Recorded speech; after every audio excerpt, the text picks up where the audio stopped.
जय हिंद, नमस्कार। मैं अंबर जैदी स्वागत करती हूँ आप सबका एक बार फिर से हमारे आज के कार्यक्रम में। एक बड़ी खबर के साथ एक बार फिर आप सबके सामने हाजिर हैं और खबर ये है कि प्रेसिडेंट पुतिन और प्रेसिडेंट ट्रंप मुलाकात करने वाले हैं।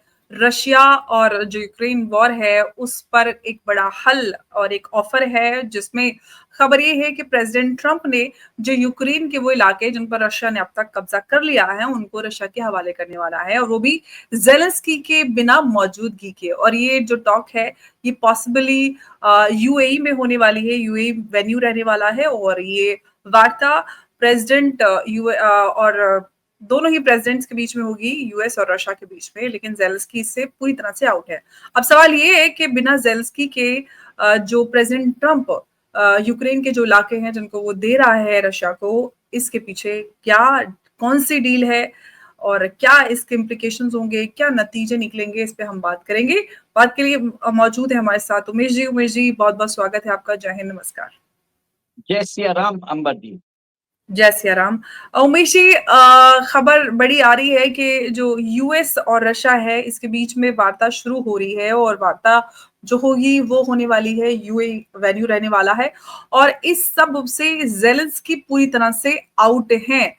क्या समझा जाए इससे कि ज़ेलेंस्की को इस पूरी यूक्रेन और जो रशिया के बीच जो जंग है उसके ऊपर जो वार्ता है उसमें कोई लेना-देना नहीं है, सिर्फ प्रेसिडेंट ट्रंप और प्रेसिडेंट पुतिन इस पर बातचीत करने वाले हैं। देखिए 2 दिन पहले ट्रम्प जी। के एनवॉय है स्टीव विटकॉफ, वो रशियन राष्ट्रपति व्लादिमीर पुतिन से मिले थे। और उस दिन डोनाल्ड ट्रम्प ने बोला था कि जो उनकी मीटिंग थी विटकॉफ के साथ पुतिन की, वो एक तरह से प्रोडक्टिव मीटिंग बताया गया। और उसमें बोल दिया गया कि कुछ ही दिनों में वो प्रेसिडेंट पुतिन से मिलने वाले हैं, डेट्स वर्कआउट किया जा रहा है। और आज ऐसी खबर आ रही है कि ये जो लाइकली टॉक्स है, एक तो यूएई में हो सकता है और सेकंड शायद रोम में भी हो सकता है। अब ऐसा है, रोम में करने का क्या औचित्य है, मैं इसका बताता हूँ। लास्ट टाइम आपको ध्यान होगा कि जब डोनाल्ड ट्रंप ने अ, व्लादिमीर ज़ेलेंस्की से फर्स्ट टाइम मिले थे, तब उनको फटकार लगाई थी। तो उसके बाद ज़ेलेंस्की सीधा चले गए यूरोप। और आपको ये समझना पड़ेगा कि यूरोप एक तरह से बहुत ज़्यादा इन्वॉल्व्ड है in the Ukraine Russia war. Donald Trump पहले चाहते थे कि यूरोप के इन्वॉल्वमेंट के बिना मैं ज़ेलेंस्की के साथ डील कर लूँ। तब उनको समझ में आ गया कि यूरोप को साथ में लेके चलना ज़रूरी है। इसके लिए वो शायद रोम एक वेन्यू चूज़ कर सकते हैं। अब ऐसा है कि जो यूक्रेनियन राष्ट्रपति है, उनको रिपोर्टेडली इस मीटिंग में बुलाया नहीं जाएगा। कारण क्या है कि व्लादिमीर पुतिन जो है, he does not wants to meet Zelensky. इसका रीज़न एक चीज़ है, क्योंकि पुतिन अपने आप को एक तरह से ग्लोबल नेता मानते हैं, वो अपने आप को विश्व का एक स्ट्रॉन्गेस्ट नेता मानते हैं। और वो अपने आप को ज़ेलेंस्की जो है, आपको मालूम है उनका अगर हिस्टोरिकल कैरियर अगर देख लें, तो वो एक कॉमेडियन थे, वो एक न्यूडिस्ट कॉमेडियन थे, एक्टर थे एंड अदर थिंग्स, और बाय चांस बन चुके हैं। तो वो अपनी एक तरह से अपनी गरिमा नहीं गिराना चाहते, वो एक तरह से ऐसे आदमी के साथ नहीं बैठना चाहते जिसने अपने देश को बर्बाद कर दिया। तो इससे समझ में आ रहा है कि इतने दिन जो ये वार्ता रुकी हुई थी, वो इसके लिए रुकी हुई थी कि यूक्रेन तब चाह रहा था कि उसको ट्राइलैटरल मीटिंग करे, बट पुतिन नहीं चाहता था। और अब ये चीज़ एग्री हो चुके हैं। और कल आपको मालूम है यूएई के जो चीफ है ज़ायद, वो अभी रशिया में थे और वहाँ पे भी कुछ न कुछ इसके ऊपर बात हुई थी। हुँ। तो डेट्स वर्कआउट हो रहा है और मोस्ट लाइकली नेक्स्ट वीक में ये मीटिंग हो सकती है। और इस मीटिंग के अंदर बताया जाता है कि रशिया जो है यूक्रेन के जो भाग को उसने ऑक्यूपाई कर लिया है। जैसे आपने देखा है क्रिमिया को ऑक्यूपाई किया था 2014 में, फिर डोनेट्स्क को किया, लुहांस्क को किया, ज़ैपोरिज़िया को किया, खेर्सोन को किया। ईस्टर्न यूक्रेन और सदर्न यूक्रेन की जो भाग है, इसको जो ऑक्यूपाई किया, इसको एक इंटरनेशनल बाउंड्री मान लिया जाएगा। सेकंड, रशिया से एक तरह से ट्रीटी साइन की जाएगी कि ये जो एक तरह से जो बोलते हैं बीच में सीज़ फायर ज़ोन एक तरह से बनाया जाएगा कि इसके अंदर और ज़्यादा रशियन ट्रूप्स एडवांस नहीं करेंगे। और यूक्रेन को बोला जाएगा कि आप भी कुछ तरह से इन सब एरियाज़ में आप वापस रिक्लेम नहीं करोगे। तो कहीं न कहीं रशिया और यूएस के बीच में एक तरह से वार्तालाप चालू हो चुकी है for this peace talks. Umesh ji, सवाल ये है कि जो ये सीक्रेट ऑफर की बात हो रही है, ये सीक्रेट ऑफर है या जो प्रेसिडेंट ट्रम्प ने पीस प्लान की बात की थी कि उनका पीस प्लान है और वो 3 महीने के अंदर शांति स्थापित कर देंगे पूरी दुनिया में, क्या समझा जाए इसको?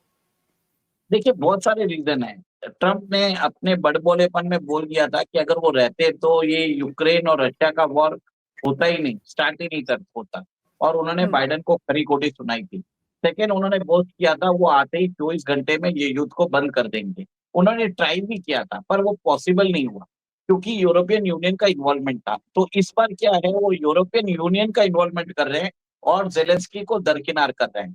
सेकंड, आप ये भी देखिए कि नेक्स्ट ईयर अमेरिका में इलेक्शंस है, तो एक तरह से ऑप्टिक्स के हिसाब से भी उनको ये एक पीस ट्रीटी ज़रूरी है। अभी आपने देखा होगा कि यूक्रेन के मामले में जब वेपन्स जो होता है वो यूरोप खरीदता है अमेरिका से, और वो हुँ, वेपन्स वो दे रहा है यूक्रेन को। तो कहीं न कहीं बहुत सारे यूरोपियन नेशंस ने इससे एक तरह से अपना विरोध जताया है। स्लोवाकिया और हंगरी तो ओपनली बोल रहे हैं। अब यूरोप के अंदर भी पीस, जैसे जो बोलते हैं, ये वॉर चालू हुआ था फरवरी 2022 को और आज अगस्त 2025 हो चुका है। तो साढ़े 3 साल से ऊपर हो चुका है, इससे कोई कुछ नतीजा निकल नहीं रहा है।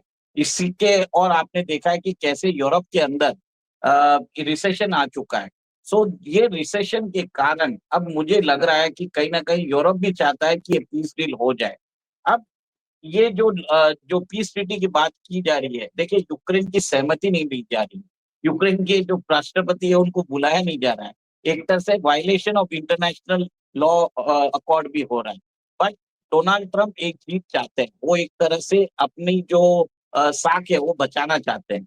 फिर वो पुतिन के साथ भी अपने रिश्ते अच्छे करने की कोशिश कर रहे हैं। आपको मालूम है कि रशिया के ऊपर अभी तक अमेरिका ने कोई सैंक्शन नहीं लगाया। उन्होंने धमकी ज़रूर दी है। उन्होंने बार-बार बोला है कि हम 50 दिन का टाइम दे रहे हैं, 10 दिन का टाइम दे रहे हैं, पर उन्होंने अभी तक रशिया के ऊपर सैंक्शंस नहीं लगाया, और लोग ये भी बोलते हैं कि 2016 का जो इलेक्शन डोनाल्ड ट्रम्प जीते थे, वो व्लादिमीर पुतिन के कारण जीते थे। तो कहीं न कहीं जी, इनकी दोस्ती भी है। तो ओके। अब ये तो अब ऐसा है कि ये दोनों जने मिलके जो यूक्रेन का भाग है और उसको एक तरह से बाइफरकेट कर लेंगे।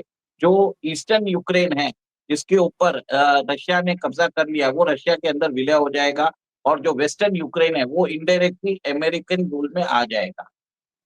ओके, तो अब उमेश जी, सवाल ये है कि जो ये डोनाल्ड ट्रम्प का ये मूव है, इससे नेटो की जो यूनिटी है उस पर क्या असर दिखने वाला है? क्योंकि हम सब जानते हैं कि यूरोप ने बिलियंस लगाए हैं यूक्रेन में, और अब जो प्रेसिडेंट ट्रम्प हैं उनके इस मूव से क्या सब कुछ बेकार हो जाएगा या इसके पीछे हमें कुछ और नजर आ रहा है? देखिए, यूरोप पहले रशिया से गैस लेता था, और अब वो गैस ले रहा है अमेरिका से 3 गुना प्राइस पे। अब बातचीत ये भी हो रही है कि रशिया से के ऊपर सैंक्शंस जो है वो हटाए जाएँगे। रशिया के जो $300 बिलियन के रिज़र्व्स है उसको डिफ्रीज़ किया जाएगा। तेल और क्रूड का सप्लाई जो अभी रुका हुआ है उसको भी रिज़्यूम किया जाएगा। कहीं हुँ, न कहीं आप ये भी देख लीजिए कि पुतिन खुद ये युद्ध रोकना चाहते हैं, और उन्होंने बार-बार बोला है कि हमें युद्ध रोकना है रिस्पेक्टेबल टर्म्स के लिए। और उन्होंने भारत को लेके एक धमकी भी दे दी है कि अगर आपने भारत को भारत ने हमारे से तेल लेना बंद किया आपके दबाव में, तो मैं वो कैस्पियन जो पाइपलाइन है, जो कज़ाकिस्तान से लेके रशिया के एरिया से जाती है, उसको बंद कर दूँगा, जिसके कारण अमेरिकन ऑयल कंपनीज़ को नुकसान होगा। तो कहीं न कहीं अब ऐसा है कि यूएस के अंदर जो ये ऑयल कंपनीज़ है, उनको भी समझ में आ गया है कि इस वॉर को ज़्यादा बढ़ाने से कोई मतलब नहीं है, क्योंकि इससे उनके इंटरेस्ट को भी इफ़ेक्ट हो सकता है। अब इतने दिन तक यूरोप के जो लोग हैं, जो यूरोपियन सिटिज़न्स हैं, वो हाई गैस के बिल भर रहे थे, तब इनके नेताओं को कोई फ़र्क नहीं पड़ रहा था। अब जब इनके कमर्शियल इंटरेस्ट अफ़ेक्ट हो रहे हैं, now they are talking of peace. सबसे बड़ी बात ये है। देखिए अंबर जी, अल्टीमेटली क्या होता है, ये जो गवर्नमेंट, ये जो बड़े लीडर्स हैं, उनके पीछे जो ये कॉर्पोरेट्स है, वो काम करते हैं। भारत के अंदर ऐसा नहीं है। भारत के अंदर आपने देखा है कि मोदी जी ने तो अनिल अंबानी के ऊपर भी रेड कर दी है, ठीक है, उनके ऊपर लुकआउट नोटिस भी दे दिया। पर अमेरिका में ऐसा ही होता है। अमेरिका के अंदर वहां के कॉर्पोरेट्स उधर रन करते हैं और वो यूरोप को भी रूल करते हैं। तो जो भी जी, डिसीजन होता है ये अमेरिका में होता है। तो राहुल गांधी को ये समझ लेना चाहिए, ठीक है। वो बार जी, बार जो मोदी जी को बोलते हैं कि अदानी जी के फेवर कर रहे हैं, बार बार ये झूठ बोलने की कोशिश कर रहे हैं। मैं इसके लिए लोगों को समझा रहा हूँ कि ये काम अमेरिका में होता है और राहुल गांधी जी को मालूम नहीं है। और आप ये देख लीजिए कि अब इनके जब प्रॉफिट्स, जो तेल कंपनियों के प्रॉफिट्स हैं, वो इफेक्ट हो रहे हैं। Now they are talking about peace. अब पीस की बात हो रही है और क्रेडिबल पीस टॉक्स हो रहा है। इसके अंदर आप देखिए, यूरोप भी इन्वॉल्व हो रहा है, रशिया भी इन्वॉल्व हो रहा है, अमेरिका भी इन्वॉल्व हो रहा है। और लेकिन जेलेंस्की उमेश जी, सबसे मजे की बात ये है कि ये जो पीस प्लान है, इसको पीस प्लान कहें या पावर पॉलिटिक्स, क्योंकि जहां पर यूक्रेन को पूरी तरह से दरकिनार ये कहें या फिर सेक्रीफाइस किया जा रहा है डील के नाम पर, जेलेंस्की इससे पूरी तरह से आउट है, या वो इस पे हैं लेकिन दिखाई नहीं दे रहे हैं, क्या है इसके पीछे? देखिए, पीस प्लान है, पीईएसीई प्लान है, पीसेस करने का, यूक्रेन के पीआईईसी करने का, मतलब बांटने का। तो दोनों चीज है। और जेलेंस्की को बता दिया है कि भाई साहब, व्हाट इज योर स्टेचर, आप समझ जाइए, हम ये डॉक्यूमेंट साइन करके आएंगे, आपको मानना पड़ेगा। क्योंकि यूक्रेन आज अमेरिका के रहमो करम पे जिंदा है। और आपने ये भी देखा होगा कि जो उधर के रेयर अर्थ मिनरल्स के लिए डील उन्होंने साइन की थी, तो रशिया क्या कर रहा था, इस बार वो उस एरिया को कैप्चर कर रहा था जहां पे रेयर अर्थ मिनरल्स है। उसने अभी थोड़े दिन पहले यूक्रेन की एक जो लिथियम रिजर्व्स की एरिया है, उसके ऊपर कैप्चर कर लिया था। जिसके कारण हम्म। अमेरिका को बहुत बड़ा नुकसान हो रहा है, क्योंकि वो उस एरिया से ओर का एक्सट्रैक्शन नहीं कर पाएगा।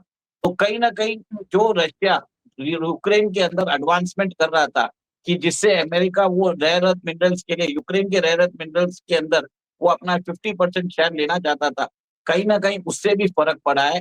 और this has forced America to come on talking terms with Russia.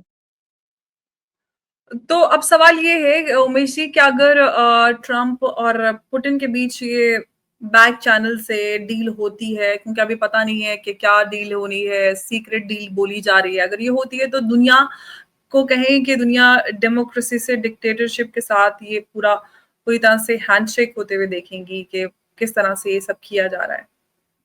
देखिए, एक ही चीज है कि बड़े पावर्स जो हैं, वो अपने आप ही डिसाइड कर लेंगे कि क्या होगा। अगर आपके ऊपर, अगर समझ लीजिए कल इंडिया और पाकिस्तान के बीच में युद्ध होता है, तो वहां हम्म। पे चाइना और रशिया दोनों आ जाएंगे। वो बोलेंगे कि पाकिस्तान अनस्टेबल हो गया है और पाकिस्तान डेमोक्रेसी हैंडल नहीं कर पा रहा है, इससे अच्छा हम इधर आके मैनेज कर सकते हैं। तो वहां पे भी आप देखेंगे कि पाकिस्तान को चाइना और अमेरिका आपस में बांट लेंगे। ये पॉसिबिलिटी रियल है। जो यूक्रेन में हो रहा है ना, वो पाकिस्तान के साथ भी हो सकता है। अब वो म्यांमार में भी हो रहा है। म्यांमार में भी आपको मालूम है, जो कच्चिन स्टेट है, उधर डायरेक्टली अमेरिका बात कर रहा है वहां के रेबल्स के। और वहां पे वो उनके उनसे डायरेक्ट और भी ले रहा है। और इसके ये एक डेंजरस प्रेसिडेंट्स है, जिसमें सुपर पावर्स अपनी एक तरह से यूएन कन्वेंशन की को दरकिनार करके वो अपनी एक तरह से दादागिरी इम्पोज कर रहे हैं on weaker nation. This is really not acceptable. और इससे क्या होगा, समझ में आ जाएगा लोगों को कि न्यूक्लियर वेपन्स होना कितना जरूरी है। देखिए, यूक्रेन के पास न्यूक्लियर वेपन्स था 1995 तक। उन्होंने अपना न्यूक्लियर वेपन गिव अप किया और उसके बाद आपने देखा है कि कैसे रशिया ने उधर इन्वेड किया। अगर आज अगर यूक्रेन के पास अगर न्यूक्लियर वेपन्स होता, तो रशिया ये हिमाकत नहीं करता। अब ऐसा हो गया है कि world powers will decide the destiny of Ukraine. और इससे यूक्रेन कंप्लीटली बर्बाद हो चुका है। वहां की जो इंटेलिजेंट पॉपुलेशन है, वो देश छोड़ के जा चुकी है। एक तरह से आप समझ लीजिए, Ukraine has become the Afghanistan of Europe, जिसमें वहां की जो पॉपुलेशन है, और बताया जाता है कि prostitution has become one of the most booming industries in Ukraine. क्योंकि जितने भी मेन थे वो फ्रंट लाइन्स में जा चुके हैं, या तो मर चुके हैं या बंदी बन गए हैं, यहाँ पे इन्वॉल्व हो गया। तो यूक्रेन के अंदर इंफ्रास्ट्रक्चर जो है टोटली क्रिपल हो गया है और क्रम्बल हो चुका है। और उसके रीडेवलपमेंट में भी बहुत बड़ा पैसा लगेगा, और वो ये जो पैसा है, ये जो कॉन्ट्रैक्ट्स है, वो अमेरिकन कंपनीज को मिलेगा, अमेरिकन कॉरपोरेशंस को मिलेगा, और यूक्रेन को इसकी कीमत अपने नेचुरल रिसोर्सेस को प्लेज करके चुकानी पड़ेगी। उमेश जी, अब सवाल ये है कि ट्रंप और पुतिन के बीच ये डील होती है तो भारत किस तरफ जाने वाला है? जो भारत जैसे देश हैं, उनको क्या साइड चूज करना पड़ सकती है, पीस या प्रिंसिपल? देखिए, भारत को अभी ये इंटरनेशनल कन्वेंशन सब छोड़ देना चाहिए। मेरा मानना है कि भारत का interest lies with Russia. Ukraine, आप एक तरह से देख लीजिए, उसने वेपन्स लिए थे पाकिस्तान से फॉर अगेंस्ट रशिया। तो कहीं ना कहीं आवर इंटरेस्ट है विद रशिया, तो रशिया के साथ रहना जरूरी है। हाँ, इंडियन गवर्नमेंट इसको एक तरह से अग्री नहीं करेगी, बट सिंबॉलिकली देखा जाए तो जो गेस्टर्स जो आ रहे हैं, India is wholeheartedly with Russia rather than Ukraine, क्योंकि यूक्रेन के साथ रहने में हमें कोई फायदा नहीं है, क्योंकि यूक्रेन ने भारत को बहुत वक्त पे हमको धोखा भी दिया है, भले ही वो कश्मीर इश्यू पे हो। भारत के दुश्मन जो पाकिस्तान है, उनको उन्होंने टैंक्स भी अपग्रेड करके दिए हैं, और एक तरह से भारत के अगेंस्ट उन्होंने बहुत इंटरनेशनल कन्वेंशंस पे भारत के कश्मीर इश्यू पे हमें अपोज भी किया और पाकिस्तान का साथ दिया। जी। तो उमेश जी, क्या अब ये समझा जाए कि जो ग्लोबल साउथ है उसके लिए ये सिग्नल है कि जियोपॉलिटिक्स में अब कोई मोरल क्लैरिटी नहीं, सिर्फ स्ट्रेटेजिक कन्वीनियंस बची है? देखिए, एक ही मैसेज गया है, ब्रूटल शो ऑफ स्ट्रेंथ। अगर आप अपने आप को डिफेंड कर सकते हो तो ठीक है, नहीं तो हम आपको क्रश कर देंगे। ये अमेरिका वही दादागिरी दिखाना चाहता है, वो अमेरिका इंडिया के ऊपर भी कर रहा है, इंडिया रेजिस्ट कर रहा है। और अभी जैसे रिपोर्ट्स आई है कि इंडिया ने जो जेवलिन जो मिसाइल्स थी, जिसका को प्रोडक्शन भारत के अंदर होना था, वो जो है वो डील ऑफ कर दी है। फिर जो स्ट्राइकर जो व्हीकल थे उसको भी ऑफ कर दिया है, और डिफेंस मिनिस्टर जो जाने वाले थे अमेरिका, वो वहां पे भी नहीं जा रहे। तो कहीं ना कहीं भारत एक तरह से अमेरिकन दादागिरी, अमेरिकन एक्सेप्शनलिज्म, अमेरिकन हिजेमनी के खिलाफ खड़ा हो रहा है अपने सॉवरिन इंटरेस्ट के लिए। आप पॉलिटिकली तो फ्री हो सकते हो, पर इकोनॉमिकली आपके ऊपर डिक्टेट किया जाता है। ये आप देख लीजिए, ये वेस्टर्न इंपीरियलिस्ट कैपिटलिस्ट करते हैं आपके ऊपर। भारत जी। एक तरह से रेजिस्टेंस क्रिएट कर रहा है for a multipolar world order, और भारत उधर अपना ही एक पोल बना रहा है, जिसमें हम ना तो यूरेशियन फोल्ड में है, ना हम ट्रांस अटलांटिक फोल्ड में है। हम अपना ही फोल्ड बना रहे हैं, जिसके अंदर हम इंडियन ओशन रीजन में अपना फोल्ड बना रहे हैं। और भारत के प्रधानमंत्री ने महासागर इनिशिएटिव का वो उन्होंने एक तरह से जो विजन है, उन्होंने मार्च में ही बता दिया गया है। और कहीं ना कहीं आप ये देख रहे हैं कि भारत रशिया के साथ मिलके, जापान के साथ मिलके, साउथ कोरिया के साथ मिलके, ऑस्ट्रेलिया के साथ मिलके, वो खुद ही का एक तरह से इंडो पैसिफिक नेटवर्क बना रहा है, क्योंकि जी। इसके बाद क्वाड क्वाड जो है वो खत्म हो चुका है।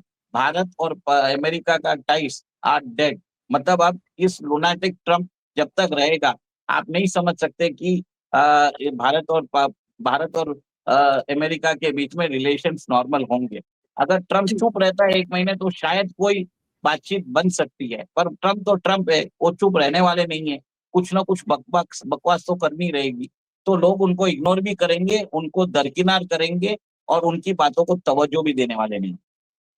उमेश जी, अब मैं जो ट्रम्प की फॉरेन पॉलिसी अनप्रिडिक्टेबिलिटी है, क्या नए इंस्टेबिलिटी का ये हम देखें वो इनविटेशन बन गई है?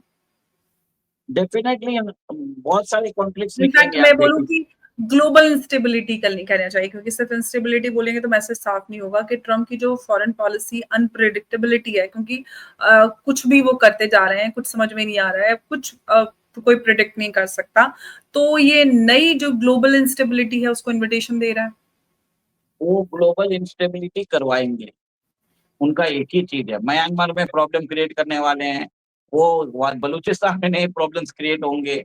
आप ये देखेंगे, जहां जहां ब्रिक्स कंट्रीज है, सब जगह वो प्रॉब्लम क्रिएट करने वाले हैं। देखिए, पाकिस्तान एक ऐसा नेशन है जो ईरान के साथ अपना बॉर्डर शेयर करता है। उसका जो बॉर्डर है रशिया से पास में है। चाइना के साथ उसका बॉर्डर है, भारत के साथ उसका बॉर्डर है। तो जहां पे भी इंस्टेबिलिटी क्रिएट करना है वो पाकिस्तान को यूज करेगा एक तरह से। साउथ एशिया में, सेंट्रल एशिया में, मिडिल ईस्ट में, ये 3 एरिया को अगर अमेरिका वहां पे प्रॉब्लम्स क्रिएट करता रहे तो अमेरिका हुँ, की डॉलर की बादशाहत बनी रहेगी। ये एक सिंपल रीजन है, जी। आप समझ जाइए। और पाकिस्तान को एक तरह से, मैं आपको ये भी बोल देता हूँ, जल्दी रशिया को इन्वॉल्व होना पड़ेगा, क्योंकि रशिया जिस दिन इन्वॉल्व होगा, आप समझ जाइए उस दिन पाकिस्तान का जो पीस है, जो पीस के ऊपर PICE, उसके ऊपर भी वार्तालाप चालू हो जाएगी। अब सवाल ये है कि सीक्रेट डील्स में अगर देशों के भविष्य तय किए जाने लगे, तो अब अगली बाज़ी या अगली कुर्बानी कौन-से देश की हो सकती है? किसका नंबर लगेगा? ये भी बड़ा सवाल है क्योंकि अगर इसी तरह से बड़ी पावर्स सीक्रेट डील्स में देशों के भविष्य तय करेंगी, तो न जाने इस दुनिया का क्या होगा? देखिए और मोदी बड़े जी सारे सवाल हैं। जी। मोदी जी चाइना जा रहे हैं, तो कहीं न कहीं POJ और ताइवान के ऊपर भी बातचीत हो सकती है। हम ये सिर्फ़ स्पेक्युलेशन है, ये कोई नई बातें नहीं है, हम तो सिर्फ़ हम कयास लगा रहे हैं, जैसे हमने पाकिस्तान का कैसा विघटन होगा, कैसे अमेरिका और चाइना उसको पीस-पीस में लेने वाले हैं, हम सिर्फ़ बता रहे हैं। तो पॉसिबिलिटी ये भी हो सकता है कि भारत अपना POJ ले ले, वो भी पॉसिबिलिटी है। तो आगे ये समीकरण बनते हुए नज़र आ रहे हैं, ये कोई निश्चित बात नहीं है। बट जो इवेंट्स हैं, वो उसी के द्वारा ये the events are pointing into that direction, simple सी बात है। बिल्कुल, अब आने वाला समय बताएगा कि किस तरह से और किस तरफ ये सारी जो डेवलपमेंट्स है वो जा रहे हैं और क्या हमें आने वाले समय में नज़र आने वाला है। उमेश जी, बहुत-बहुत धन्यवाद आपका एक बार फिर से हमारे साथ चर्चा में जुड़ने के लिए। नमस्कार, जय हिंद, जय भारत। जय सिया राम। जय श्री राम उमेश जी।